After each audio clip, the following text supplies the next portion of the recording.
Hello friends, welcome to government staff channel. सरकारी कर्मचारियों और पेंशनर्स के फायदे की हर जानकारी और पॉलिसी को सबसे पहले अपने मोबाइल पर जानने के लिए सब्सक्राइब कीजिए गवर्नमेंट स्टाफ चैनल को और जुड़े रहिए लेटेस्ट और यूजफुल अपडेट से। दोस्तों, इस वीडियो में देखेंगे कि केंद्रीय कर्मचारियों और पेंशन भोगियों के लिए लेबर ब्यूरो की तरफ से महंगाई भत्ता को कैलकुलेट करने वाले जो आंकड़े होते हैं, consumer price index for industrial worker, वो जारी हो चुके हैं। आप देख सकते हैं ये कंज्यूमर प्राइस इंडेक्स नंबर जारी किए गए हैं 27 नवंबर 2020 को और इसके रिगार्डिंग प्रेस रिलीज भी जारी की गई है और ये अक्टूबर 2020 के डाटा है वो रिलीज किए गए हैं। तो वीडियो में देखेंगे कि ये डाटा कितना आया है, कर्मचारियों को इससे क्या फायदा है और उनके महंगाई भत्ते की कैलकुलेशन अब कहां तक पहुंची है। तो सबसे अच्छी खबर जो कर्मचारियों के और पेंशन भोगियों के लिए है वो ये है कि आप देख सकते हैं अक्टूबर 2020 का जो कंज्यूमर प्राइस इंडेक्स नंबर है उसमें 1.4 पॉइंट की बढ़ोतरी हुई है और अब ये 118 से बढ़ के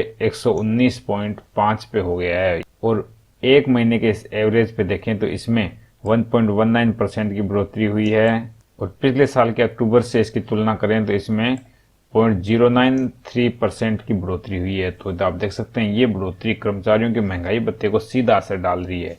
तो कर्मचारियों के लिए अच्छी खबर है। अब देख लेते हैं ये जो 119.5 जो कैलकुलेशन आई है, ये डीए की कैलकुलेशन के लिए जो आंकड़ा है उसमें किस प्रकार से फिट बैठेगी, यानी कंज्यूमर प्राइस इंडेक्स नंबर है AICPIN। तो इसको हमें 2.88 से मल्टीप्लाई करेंगे तो हमारे पास जो लेटेस्ट डाटा है वो आ जाएगा।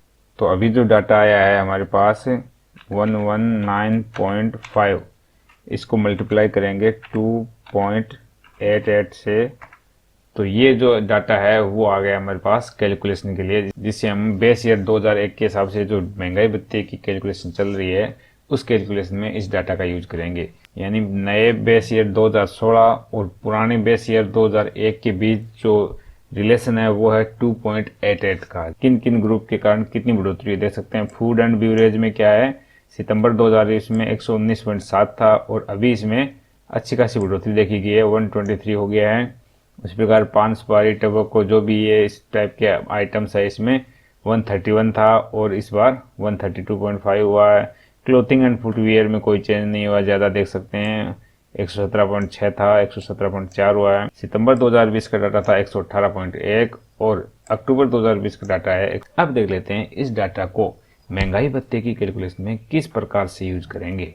तो चलते हैं महंगाई भत्ते की कैलकुलेटर की तरफ। तो आप देख सकते हैं केंद्रीय कर्मचारियों और पेंशन भोगियों के लिए 1 जनवरी 2021 से जो एक्सपेक्टेड महंगाई भत्ता है उसकी कैलकुलेशन के लिए ये कैलकुलेटर यूज किया जाता है। तो आप देख सकते हैं यहाँ जुलाई 2020 से लेकर दिसंबर 2020 तक का डाटा है और इन 6 महीने की जो महंगाई भत्ते का कैलकुलेशन होगा AICPIN के हिसाब से, वो महंगाई भत्ता कर्मचारियों को मिलेगा जनवरी 2021 से। पिछले 6 महीने का जो कैलकुलेशन बनती है वो अगले जो हाफ ईयर होता है उसके फर्स्ट मंथ से शुरू होता है। आपको पता है महंगाई भत्ता साल में 2 बार बढ़ता है, जनवरी और जुलाई में। तो कर्मचारियों को अभी जो महंगाई भत्ता मिल रहा है वो मिल रहा है 17% की दर से। तो आप देख सकते हैं जुलाई 2017 से ये 17% चल रहा है और जुलाई 2019 से लेकर दिसंबर 2019 तक इसकी कैलकुलेशन में ये हो गया था 21%। ये लागू होगा 21% जनवरी 2020 से।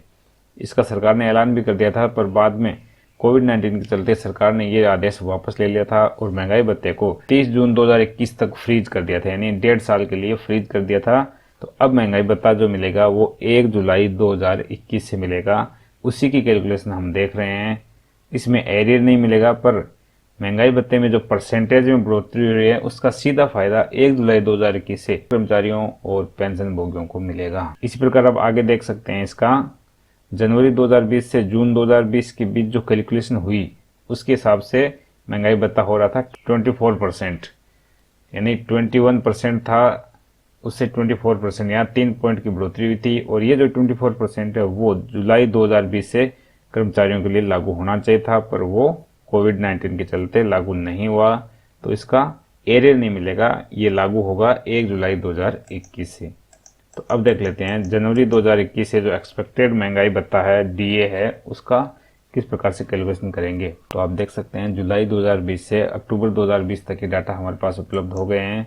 अक्टूबर में ये डाटा आया था 119.5, जिसको 2.88 से मल्टीप्लाई करने के बाद ये आता है 344। तो इसके हिसाब से महंगाई भत्ता आप देख सकते हैं अभी तक 27% कर्मचारियों का बन रहा है और जनवरी 2021 से। तो इस पूरी कैलकुलेशन के लिए हमें चाहिए नवंबर और दिसंबर 2020 का all India consumer price index number, जो अभी सरकार ने रिलीज नहीं किए हैं, आगे आने वाले महीनों में होंगे। इसके लिए एक्सपेक्टेड अमाउंट मान के हम कैलकुलेशन कर सकते हैं। अभी तक के हिसाब से ये 27% बन रहा है, तो इसके लिए हम मान सकते हैं कि नवंबर 2020 और दिसंबर 2020 में इसमें कोई चेंज नहीं होता। उस केस में देख सकते हैं कि कितना बनेगा, 344 ये कैलकुलेशन बन रही है जनवरी 2021 से 28%। और वर्तमान में कर्मचारियों को महंगाई भत्ता 17% मिल रहा है और जनवरी 2021 से ये कैलकुलेशन हो रही है 28%। तो यहाँ 11% की बढ़ोतरी कर्मचारियों के लिए सीधे सीधे हो रही है। इसमें 1 पॉइंट की बढ़ोतरी होती है तब क्या होगा, इसमें 2 पॉइंट की बढ़ोतरी हर महीने होती है, तो देख सकते हैं 2 पॉइंट की बढ़ोतरी में भी ये 28% ये है। जैसे इस बार इसमें 340 से 344 हो गया है, तो उस केस में यदि 4 पॉइंट की बढ़ोतरी होती है तो क्या होता है, तो आप देख सकते हैं इस केस में भी 28% बन रहा है। तो कर्मचारियों के लिए जो जनवरी 2021 से महंगाई भत्ता है वो हो जाएगा 28% और वर्तमान में जो मिल रहा है वो है 17%। तो यहाँ सीधे सीधे 11 पॉइंट की बढ़ोतरी यानी 11% की बढ़ोतरी कर्मचारियों के लिए होगी। पर इस बढ़ोतरी का फायदा कर्मचारियों को मिलेगा 1 जुलाई 2021 से। आशा है वीडियो में दी गई जानकारी आपके लिए यूजफुल रही होगी। इस वीडियो को ज़्यादा से ज़्यादा अपने दोस्तों के साथ फेसबुक और व्हाट्सएप पर शेयर करें ताकि सबको इस महंगाई भत्ते की ताज़ा अपडेट के बारे में पता चल सके। Thanks for watching, bye bye, take care.